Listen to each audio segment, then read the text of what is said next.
You're listening to Crystal and Emily on Love Your Shelf, the best librarian podcast in the extensive and highly competitive field of librarian podcasts. Hello. Are you ready to get started? I am ready to roll. All right.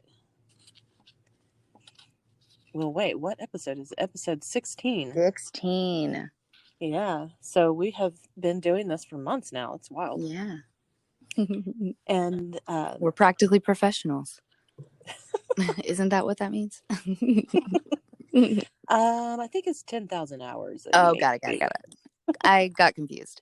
Yeah. So I was telling you earlier that, we have a Wakelet where I've just been putting links to all the stuff that we're talking about, and that we have surpassed 200 items, things that we've either shows or books or movies or whatever that we've talked about, podcasts, which is pretty wild. Yeah, we're busy. And busy entertaining ourselves. Exactly. And we're consuming all of that outside of work time. Oh, so right. Yeah, we're amazing, basically. Just some multitaskers. Right. Well, I want to start off with talking about a book that I read last night. So that tells you that I just consumed it, in one sitting, basically. How much sleep did you get? I've been yawning all day, so. Right. Yeah. But it's really small book. It's short. It's only 200 pages, and they're small pages. Mm-hmm. It's like a tiny little book. But it's called Weather by Jenny Offel. Mm-hmm. Now, I'm not sure how you pronounce her name. It's Offill. So it's either pronounced Offel, like the gross word, or awful, like she's an awful person. So right. I don't know which is better. It's sort of an unfortunate name. I'd like to think that she'd forgive you. I hope so. Right. Yeah. Anyway, she is not awful, though. She is amazing. And the book, as I said, is Weather. And it just came out, and we have a copy of it at the library. So in the book, Weather, and apparently this is, I as soon as I finished this book, I looked to see if she had any others. And so I'll talk about the other one too. But so it seems to be that this is her pattern. It's not just in this one novel, but she writes in these little snippets that are like sort of unconnected or seemingly unconnected short paragraphs. Almost as if she is like making a note. It's in first person.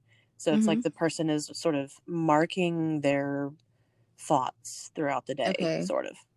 And it never sort of explains the timeline. So it jumps from, well, you can't tell, like, if it's been a year or 10 minutes between those segments, I see. And it is a little bit, I wouldn't say confusing, because you just roll with it, but you could just give up on trying to figure that out, Right. And so it's about a woman who works in a library. We love those. And she works in an academic library, and that's not her field. She's sort of a failed academic, and she just lands in the library. And she also takes a job working with this woman who has a podcast and travels the country talking about basically end of the world stuff. And so there's these interjections throughout the book of what's going on with all of these Looney Tune people who follow the podcast woman who... Nice. Yeah. And so even though she's not necessarily a total kook, everybody that listens to her is. And the main character is married and has a child, and then so they're working through their own understanding of how things are going, and all of these ideas about how um, I mean, I guess the world is going to end, basically. Um, and I'm not doing the book justice by talking about it, but it is funny. I mean, it's dark a little bit, Uh-huh. and she's sarcastic, and the you know the character's pretty self-deprecating, and it's a really honest voice because it's almost like I said, it's almost like she's writing in a journal or something. So she's not, I love that. yeah, That's yeah. and so she's not uh, expecting that anybody's reading it, basically. Right, right. Um, anyway, so Weather is the book. Get it? It's very good. The other How book that, fun. yeah, the other book that she wrote is called The Department of Speculation, and I just picked it Good up. title. Yeah, I know. I just picked it up, and it was written in 2014, and it's um, basically about a marriage. It seems. Hmm. Um, so I haven't finished it because I did have to sleep, and Unfortunately, boring. yes, but I'm planning to finish it probably tonight when I go home. So, Nice. yes, very happy to have found her. Although 6 years between books is going to be unfortunate. Um, Yeah, you know, we're impatient, don't you know? yeah, get after it.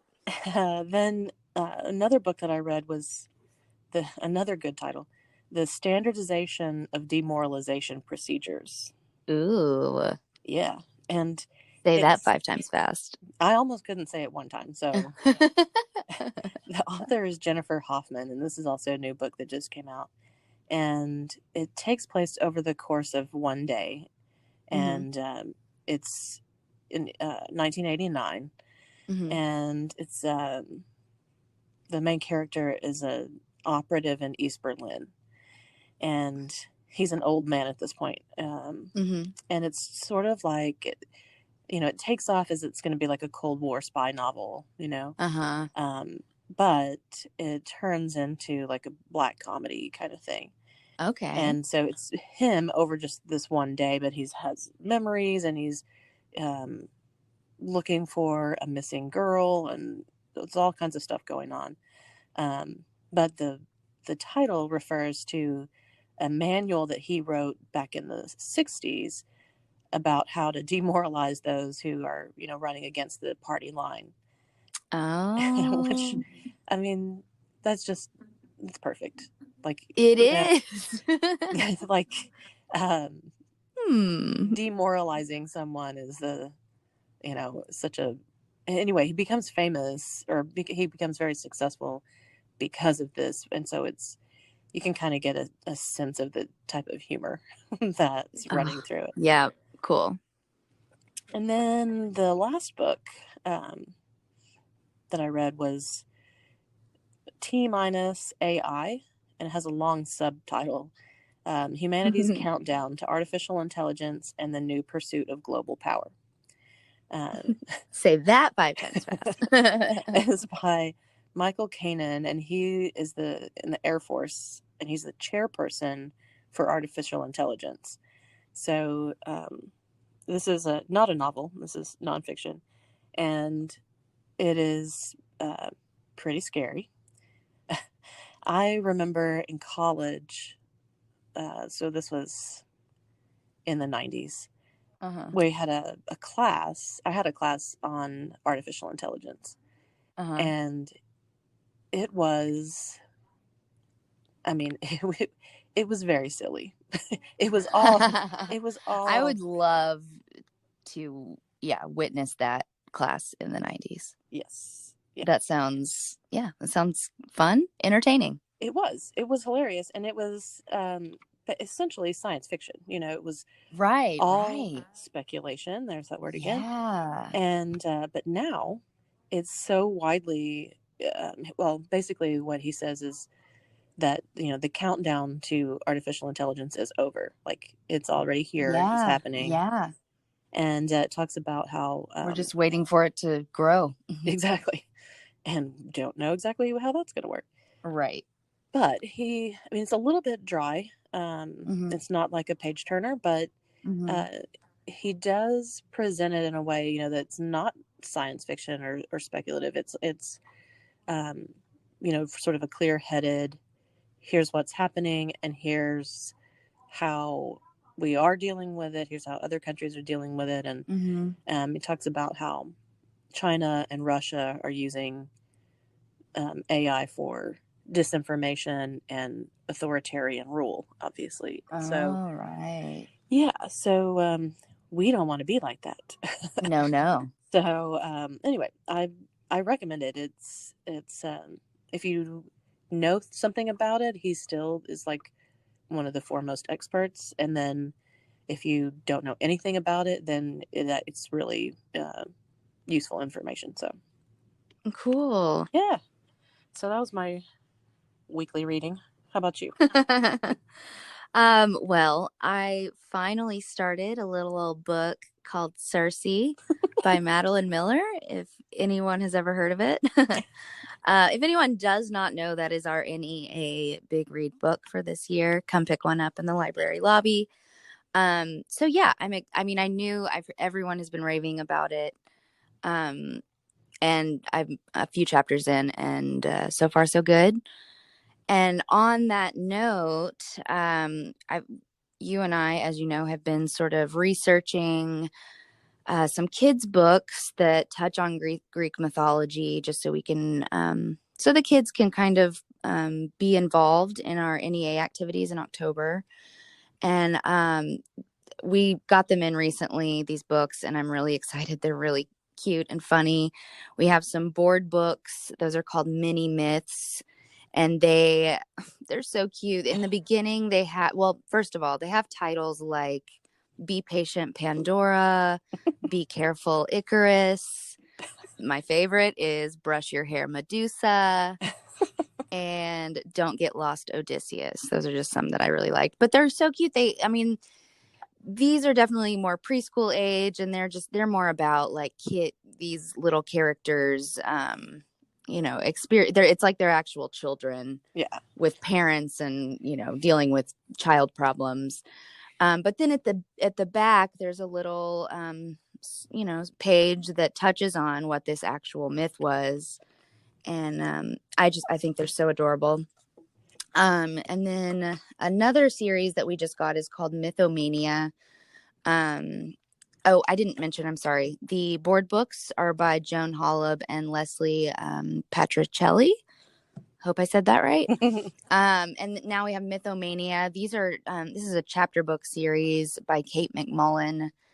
And again, some great titles. This one has Keep a Lid on It, Pandora, Stop That Bull, Theseus, Have a Hot Time, Hades, Stay Cheese, Medusa. And I haven't read any of these, but I'm just really excited even by the cover. And I think we'll have those added to the library catalog really soon. So we're excited to share those with you all. Yeah, I cannot wait for all of the discussions that we're going to have surrounding Circe. We just to sort of talk about that for a minute, because Mm-hmm. we have put out some posted on the website what our events are going to be, and Mm-hmm. then we'll be opening those up for registration soon. Mm-hmm. And I mean, I'm gonna pat us on the back and say we have an amazing lineup of stuff that's going to happen. Yes, despite everything, Yeah, despite our limitations, yeah, I'm excited and proud of us too. yeah, and people are very excited about the book, and they have. I was telling you earlier that people have just overwhelmingly. I haven't had one person say that wasn't my cup of tea, or I Mm-hmm. didn't enjoy that, Mm-hmm. and that's a first. I mean, Yep. we even tell people that with the big read, we know that every book is not going to appeal to every person, Right. but the concept, the point, the reason that we're doing it is because that shared reading experience has value. Mm-hmm. And it's always good to stretch your boundaries, your expectations, and try something. Definitely. But this one people have really responded to, so Yeah. I can't wait. And we are going to have events like Manifest Your Muse Creative Expo, and artists are coming up with their responses to the book, and we're going to have those featured downtown, so and outside, so that people can view them, while social distancing and all that kind of stuff. Exactly. And we're doing a short story contest, and like to tie into the books that you're talking about, we want kids to be involved too, because the book is based on Greek myth, and so we want them to learn about that era as well. Right. And they're doing, or you're working on STEAM programs for them, story times that are related to it, arts and crafts that are related to it. I'm doing some programs for adults that's going to be like jewelry making and woven crafts and things like that'll tie in thematically to stuff that happens in the book. So anyway, little plug for the big read coming up in October. Oh yeah, it's our whole life right now. Well, moving outside of that, you want to move into television? Yeah. What you got? Well, again, I was telling Crystal right before this that I'm not the person that's typically not the one out of the two of us discovering new media. I'm rediscovering, not even rediscovering, discovering for the first time things that have been out for a while. So if this isn't a new recommendation for anyone, I hope it's just maybe a helpful reminder that maybe you should revisit something. I watched the movie City Slickers for the first time and was super pleasantly surprised. Like I didn't think it seemed super appealing. I love Billy Crystal, don't get me wrong, but it's hilarious. So if anyone hasn't watched that movie in a while, it's on Hulu. I recommend that. And then I watched The Outsider on HBO. I think you mentioned that a couple of weeks ago. Maybe who knows? What is time? Yeah. It might have been a month ago. But that's The Outsider, and it is based on a Stephen King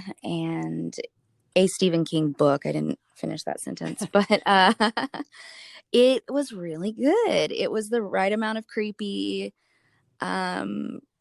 It moved slowly, but in a good way. Like slowly revealed itself, and makes you want to stick around. It's embarrassing how quickly I finished it.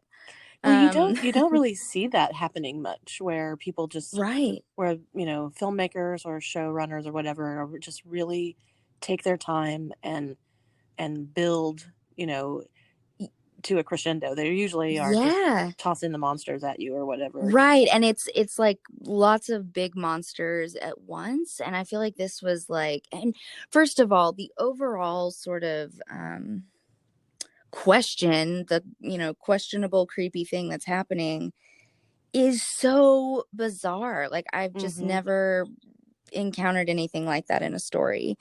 And you have to get to the bottom of it. So I really recommend The Outsider.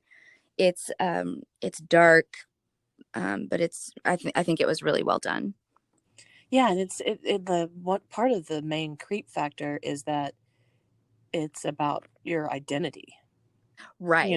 And like something maybe taking over your identity, and but they don't know. And so many questions. Yeah, it's very good. Anyway, what about you? Well, I, on the monster front, have been watching Lovecraft Country on HBO. I need to watch the third episode. Yeah. So there are only 3 episodes. I think the fourth one comes out tonight, or comes out this weekend. I think Sunday. Oh, or maybe you're right. No, you might be right. It might be tonight. Anyway, but I am not one for. Well, I don't know. People that have been listening to this would probably say, "No, Crystal, you watch lots of horror and stuff like that." I was going to say I'm not really one for that, but this is sort of like the opposite end of the spectrum from The Outsider, in that there are lots of big monsters and scary stuff, and it's sort of over the top, but what I think is the most interesting thing about it is that it is also set in the 50s and deals with Mm-hmm. race and all of those complicated things, and really juxtaposes the monster of racism with these like scary ghosts or whatever, Yeah. creatures. And Yeah. I think that it really does, make you think that the and I don't want to give anything away in the third episode, but there's a lot of backlash and confrontations, Mm, and those things are even scarier than the supernatural. absolutely. Yeah. Like that stuff is what makes my stomach turn Yeah, because when I'm watching it that. exactly, because it's real, it's history, it really happened, Right. Right. and is still happening, and The so monsters feel like, an escape. It's a sci-fi movie. right, But because you can fight those, you exactly. know Exactly. Yeah. um Um oh, I had something to say about that. Never mind. Keep going. we can come back to it if you want, but Okay. Okay, if I um remember, I'll let you know. yeah, but if you're into that kind of thing, it is like, as I said, it's over the top and it's gory and has Mhm. some real shocker moments. I know what I was going to say. That I mean, granted, I've only watched the first two episodes, but just sort of what I've seen as far as advertisements and clips from other episodes and stuff, it seems like every episode is really different. Mm-hmm. Is that correct? Going into the third Yes. episode? Yeah. Okay. So there's the the characters are staying the same, so it's still Right. about them, but it is almost like in the tone or approach of Twilight Zone, which we talked about before, where Yeah. they're kind of almost standalone. Um, I mean, The yeah, first and the second episodes were almost, I mean, it was almost like two different stories. I mean, again, same mm-hmm. characters, their thoughts and feelings and problems, are fluid, but I don't know, the chaos they encounter is completely different from one episode to the next. Yeah, and the setting changes and everything. So yeah, you could almost just watch each one independently. Um, uh, I've also finished this week the Watchmen, or Watchmen on HBO. you finished it? I did, and it was really I'm good. so excited. It's 9 episodes, Uh-huh. so it's not a whole lot to deal with, but um, I thought it was really good, I loved it. and I I just loved it. I was excited to see that it had come out, although from the promotional stuff, I was that's why I put it off so long watching. It's been out for a while, but I put off watching it because I just didn't think they didn't do a great job with the promotional stuff. But Right, okay. I did. It was very good, and I had actually Watchmen, the graphic novel, Mm-hmm. um, was part of my dissertation research. So I'm pretty familiar with it, Yeah. and anyway, so I was very pleasantly surprised by how good it was. Yeah, after because I did not read the graphic novel. I saw the movie and when it came out and did not love it. Um but this show was something that I was just flipping around and saw it and hit play, which I never do. I usually have to psych myself up. Um Hmm. and when you told me that had, read and studied the graphic novel, I was interested to see what you thought. So I didn't even realize you'd started it, and I'm so excited. I burned through that one, and I thought that the casting was really surprising. Like um, Jean Smart, who was in Designing Women, that's her claim to fame. Wait, Um, which character is that? she plays the lady agent, the Oh, yes, yes, yes. Agent Blake. Um, Yes. but so when I saw that she was going to be in it, I was like, well, that's a super weird choice. But she did a great job. It was amazing. And Regina King is a queen. Yeah, yeah. No, oh yeah, she carried the show for sure. I just adore her. Yeah. And then finally, the last thing, and I guess I watched this last week, maybe, but Mm-hmm. it was a documentary on Netflix, a documentary series called High Mm-hmm. Score, Mm-hmm. and it is interviews and sort of and like the history of video games. So it's like all the early ones and all of these people who were developing like Pac-Man and stuff like that. Oh, Yeah, I've not heard of this. Very cool. it's good. It's like it's just some nostalgia baked into it, obviously, Mm-hmm. and but uh, anyway, I would definitely recommend it if you grew up gaming like I did. Um, it's really interesting, and there's a lot of people who, that's such a fast-paced, constantly changing world, Yeah. and even in the very beginning, it was like that. It was very competitive Oh, and that makes sense. Okay. yeah. I've always been out of touch with that world, so. I am now, but I used to be more up Oh, I on the wanted newest to thing. be. My parents just weren't like if I was at a friend's house, I could play a video game, but we just didn't have them at home and I was forever jealous. So Oh, we would have to fight my parents to get the controllers back. Like they, they were into it. and the thing is, I feel like my dad would have dangerously gotten addicted to that to oh yeah, playing if we had had them. Yeah. we got the first Nintendo, and I can remember just watching my dad and my brother, playing Super Mario Brothers or whatever, and Uh-huh. that I would dream in it. Like I Yeah. would dream about like jumping and Hopping busting. Like around. yeah, Yeah. exactly. um, but now video games are wild. It is. I But mean, my fiance will play, oh, I don't know, these battle games, and I'll hear like little kids talking, oh because they'll yeah, have their speakers on, and I'm just like, where is that child's mother? Like, that language. I yeah. feel like an old lady, I, basically. well, it is. It's just so vastly different from. Well, there was that one of the interviews in the documentary is with this woman who was um, a child and went. I can't remember which one it was. Hmm. Um, Space Armada, maybe. Anyway, Hmm. one where you're just like a little gun and you scroll back and forth across the bottom and you shoot the things coming out of the sky. Okay. And she was like um, picked out. She like entered like a regional contest and won it in the most like basically you want to last as long as you can in that game. Uh-huh. Uh-huh. And then she went to like a national Whoa. competition and they like flew her out there and Huh?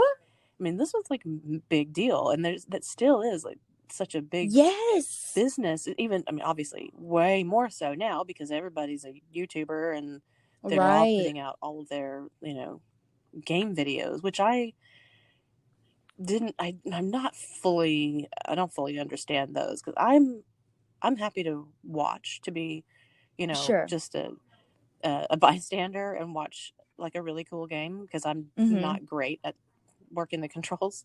No. And so I get frustrated. But like my brother or my nephew, I'll watch them play a game. But it's also that you know I want to spend time with them, so I don't. Right, and you're involved. You can say, "Oh, go over there or watch Oh out," yeah, I like you're 100% do that. involved. You're in the room. Yeah, I'm telling them everything to do.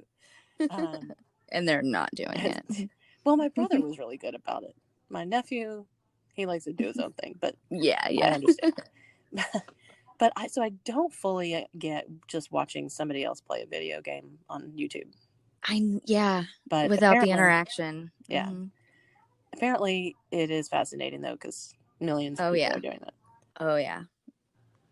Um, Well, so that's basically, I think that's all the stuff that I've yeah, we'll consumed this week. end on a video game note. Yeah, right. Who saw that coming? Well, I do want to say something that I'm loving this week Yeah. is, and we are just nerding out over here on Bitmoji and making a virtual library. Okay, but for real though, Yeah. like I feel like we're a little gleeful about it. Oh yeah. I love it. And so Hmm. we've put that up. We put it on the website, and we posted on social media. But it's basically um, just a little document, essentially. I guess is what you'd have to call it, but a presentation of little virtual rooms with little virtual people that are us, and Hmm. Hmm. our book recommendations, or like shelves of new books, because we recognize that our patrons, and I do the same thing, is we like to just browse and look and see Right. what's new. And since we can't do that right now, we decided to make a virtual place to do Hmm. that. So I'm hoping that people find that useful. uh, Yeah, and it's a then good way to, I mean, I have tons of new arrivals in the children's area, trying to spend some of that money that I built up while we were away from the library, which is super fun. But yeah, we've just found that this is a really good way for me to post, because receiving new children's books, especially the picture books, is a little bit different than any of the adult books, because, sometimes I'll receive 50 books at a time if I Mhm. put in a big order. And so this is a way to kind of, give people a chance to see what we're getting in. Yeah, and I do want to remind everybody too that we're here in the library. The lobby is open for appointments to come in, and you can um, make selections online, and then Hmm. we'll package them up for you and bring them out to you curbside, um, which I think or people have said that they really love that service. So, Really uh, though, but I don't know I if everybody that's knows. one thing I am all about. I'm all about doing grocery pickup orders, anything where I don't have to get out of my car. Oh, I know. I've been so bad, especially on the weekends. I'm like, okay, what if I'm like hungry? What's something that I can just drive through, even though I don't want to drive through Yes, I food? don't want to eat Taco Bell. Right. Yeah, but I will find something. Yep. All right. Well, So that's it. We'll be back next week for episode yeah. 17. And hopefully Have a we'll. good long weekend, right? Oh, yes, it's a long weekend time. It's Friday. Excited. Yeah. Enjoy Labor Day, and everybody stay safe. Bye, guys. Bye.